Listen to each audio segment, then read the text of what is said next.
बेईमान को बेल नहीं, ईमानदार को जेल नहीं। अगर आपको अधिकार दिया गया है तो उस अधिकार के प्रयोग का समाज में एक अच्छा संदेश दीजिएगा, क्योंकि एक तो आप सबसे बड़ा काम करते हैं। बच्चे जो है सारे के सारे फिजिकल जो फिजिकल चलाता सबके यहाँ, तो जहाँ भी जब बुलाया जाता मैं जाता हूँ। मतलब होता है समाज की अंतिम पंक्ति में बैठे किसी भी व्यक्ति, किसी भी जाति, किसी व्यक्ति का जाति धर्म पूछे भी ना, उसके आँख के आंसू को पूछ दो। नमस्कार, स्वागत है आपका नवभारत समाचार में। मेरे पीछे जो आप दृश्य देख रहे हैं, सजावट देख रहे हैं, वो मामूली सजावट नहीं है। दरअसल एक ऐसे शिक्षक के द्वारा किया जा रहा सम्मान का सजावट है जिसने अपने यहाँ के लगभग 150 अभ्यर्थियों को दरोगा बना दिया है।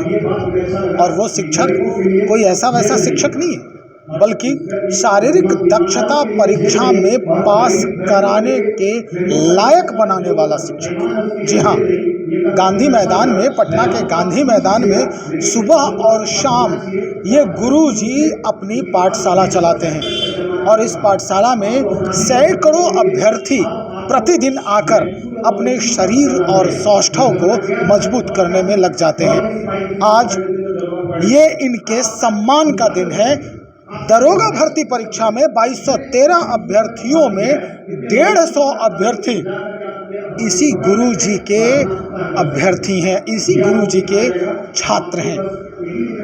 हम बात करते हैं गुरुजी से भी, हम बात करते हैं यहाँ मुख्य अतिथि के रूप में आए दरोगा शिक्षक के नाम से जाने जाने वाले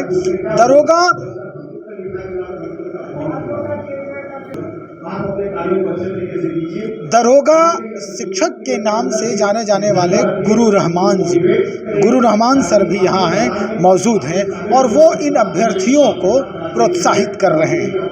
इन दोनों से हम बात करेंगे और फिर बात करेंगे उन अभ्यर्थियों से जो लगातार गुरु, फिजिकल गुरु और गुरु रहमान के संपर्क में बने रहे। उसके पास पूरा तजुर्बा होगा, वही सबसे सफल दरोगा बनेगा। इसलिए ध्यान रखिएगा कि हिंदुस्तान में अगर आपको अधिकार दिया गया है तो उस अधिकार के प्रयोग का समाज में एक अच्छा संदेश दीजिएगा, क्योंकि एक तो आप सबसे बड़ा काम कर दिए जो आपने गार्जियन को एक गिफ्ट दे दी है, क्योंकि अब उनका बोलने का तरीका बदल गया होगा। कल तक बोलते होंगे कॉन्फिडेंस लेवल थोड़ा कम होता होगा, आज फख्र के साथ बोलते होंगे कि हमारा बेटा हो गया दरोगा। बड़ा सिस्टम है, क्योंकि हम देखेंगे ग्रामीण परिवेश में अगर कोई प्रोफेशनल ऑफिसर आता है तो उसका उतना तवज्जो नहीं है, लेकिन आप जब दरोगा बन जाते हैं तो आपका एक तवज्जो होता है, क्योंकि हम ग्रामीण समाज से हैं। वो ग्रामीण समाज जहां पर सिर्फ और सिर्फ ये चीज देखा जाता है कि पावर किसके पास है। आप एक पब्लिक के साथ आपकी कंसर्निंग होने जा रही है, पब्लिक के साथ आप डील करने जा रहे हैं। और अगर आपके पब्लिक के साथ कंसर्निंग करने में आपको पुलिस को फ्रैंकलिंग होना पड़ेगा और आप ये नहीं कर सकते कि आप कानून को अपने हाथ में लेके कोई काम को आगे कर सकते हैं, क्योंकि कानून सबके लिए एक है। अगर आप भी गलत कीजिएगा तो उस कानून के दायरे में रखा। बहुत खुशी की बात है कि इस मंच पे और यहाँ पे उपस्थित सभी सक्सेसफुल या जो असफल हुए हैं, जो सफल हुए हैं उनको ढेर सारी बधाई, और जो असफल हुए हैं अगले साल उनको भी बधाई अभी से दे देना। सबसे पहले हम बात करते हैं दरोगा गुरु रहमान से, यानी दरोगा के लिए स्पेशली ये जाने जाने वाले गुरु रहमान हैं और ये आज यहाँ शिरकत कर रहे हैं। इस समारोह में आए हैं उन अभ्यर्थियों को सम्मानित करने के लिए जिनका फाइनली राजगीर के लिए नामित कर दिए गए हैं। सर, क्या कहना चाहेंगे उन अभ्यर्थियों के लिए जो अभी इस तरह की इस समारोह में शिरकत नहीं कर पाए, जो दरोगा बन गए हैं, जो दरोगा नहीं बने उनके लिए?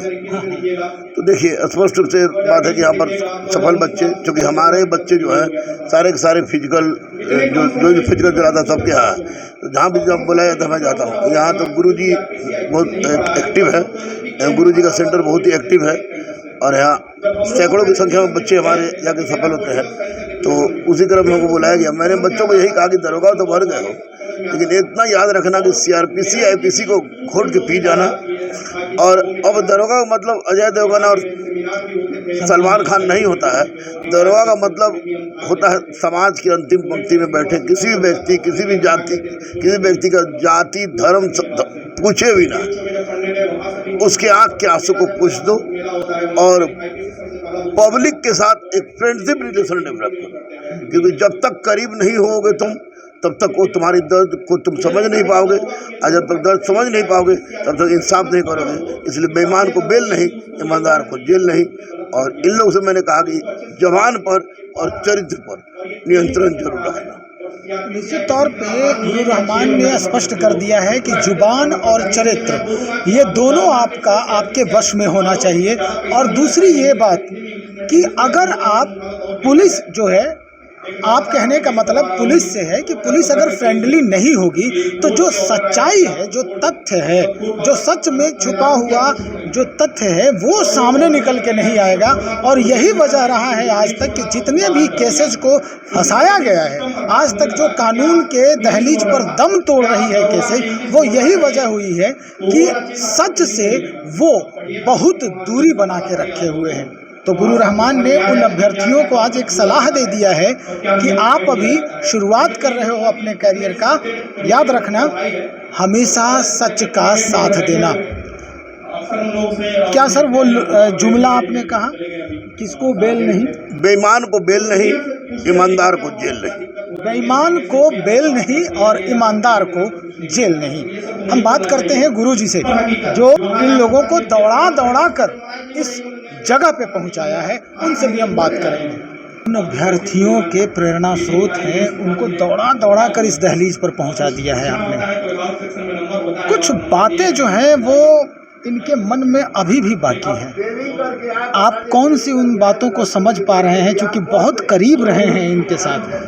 सबसे पहले तो जितने सारे भाई सफल हुए हैं, जितनी सारी बहनें सफल हुई, उन सभी को पूरी टीम गुरुजी की ओर से और आपके चैनल के माध्यम से भी ढेरों सारी शुभकामनाएं, बधाई है। और साथ ही साथ जो कोई ऐसे भी होंगे जो जिनका पीटी नहीं हुआ, कोई ऐसे भी होंगे जो तैयारी कर रहे होंगे, कुछ अंक की वजह से मेंस नहीं हो पाया, कुछ ऐसे भी होंगे जो फिजिकल से बाहर हुए हैं, और कुछ ऐसे भी हुए होंगे जो कि जिनका फाइनली सिलेक्शन मेरिट नहीं बन पाया है। तो उनके प्रति आपके चैनल के माध्यम से मैं बोलना चाहूँगा कि असफलता ही सफलता की एक मात्र कुंजी है। उनको अभी बहुत ज़्यादा मोटिवेशन की ज़रूरत होती है, क्योंकि हारा हुआ इंसान ही ये बता सकता है, सबसे ज़्यादा अनुभव वही बता सकता है कि हारने के बाद कितना दुख होता है, तकलीफ होता है। लेकिन हारा हुआ इंसान वही होता है जो फिर उठे, क्योंकि गिरना तो इंसान की स्वाभाविक नेचर होता है, लेकिन गिर के जब उठे तो फिर लाइफ में दोबारा कभी गिरने के बारे में सोचे नहीं, और नहीं वो कभी दोबारा गिरे भी। तो उन सभी के लिए बहुत मोटिवेशन की ज़रूरत है। और उन लोगों के लिए कहूँगा कि असफलता ही सफलता की एकमात्र कुंजी है। वो धैर्य रखें, और जहाँ कुछ कमियाँ रही वो लोग उन कमियों पर ध्यान दें और उसको पूरा करके फिर से एक बार ज़ोर शोर से तैयारी करें और अपने मंजिल पर पहुँचें। आज का ये जो कार्यक्रम आपने जो किया है, शुरू किया है, दरअसल उस कार्यक्रम का मोटो क्या है? मोटो गेट टुगेदर। ये कार्यक्रम होते रहता है, क्योंकि हर साल यहाँ से पिछले बार 265 लड़के यहाँ सिलेक्शन हुए, इस बार भी लगभग 200 प्लस लड़कों का सिलेक्शन हुआ। तो हर साल इतनी भारी मात्रा में 1717 बैच में भी हमारी टीम से सिलेक्शन हुए, फिर बिहार एक्साइज में। तो इतने सारे लड़के जो यहाँ पर एक आते हैं, जो ये गेट टुगेदर जो ये लोग मिलते हैं अपने आप में, फिर वहाँ जब जाएंगे राजगीर में, जब साथ में ट्रेनिंग करेंगे, तो उन लोगों को ये नहीं पता चलेगा, ट्रेनिंग ईजी वे में हो जाएगा। और फिर एक ऐसा सामंजस्य बैठेगा इन लोगों के प्रति कि कोई लड़का मैंने अपने आप को डिमोटिवेट या अकेला नहीं समझेगा। कोई दुख तकलीफ भी होगी, ट्रेनिंग में बहुत सारे कष्ट होते हैं, तो सब इंजॉयफुल ईजी वे में कर लेंगे। इसलिए आज ये सम्मान समारोह आपने शुरू किया है। जी धन्यवाद। चलिए, तो निश्चित तौर पे गुरुजी ने भी ये स्पष्ट कर दिया कि हमारे यहाँ जितने भी अभ्यर्थी हैं वो अगर ट्रेनिंग में जा रहे हैं तो वहाँ भी इनको एकदम लगे कि परिवार के बीच में ही हम ट्रेनिंग ले रहे हैं। दुख और दर्द किसी तरह का कोई फील अगर हो, ट्रेनिंग के दौरान बहुत सारी घटनाएं ऐसी भी होती हैं जिस समय आपको घर की याद आने लगती है, और ऐसे में ये वही सहयोगी हैं जो वहाँ पर आपको पारिवारिक माहौल क्रिएट कर देंगे। बने रहें हमारे साथ। बहुत बहुत शुक्रिया आपका।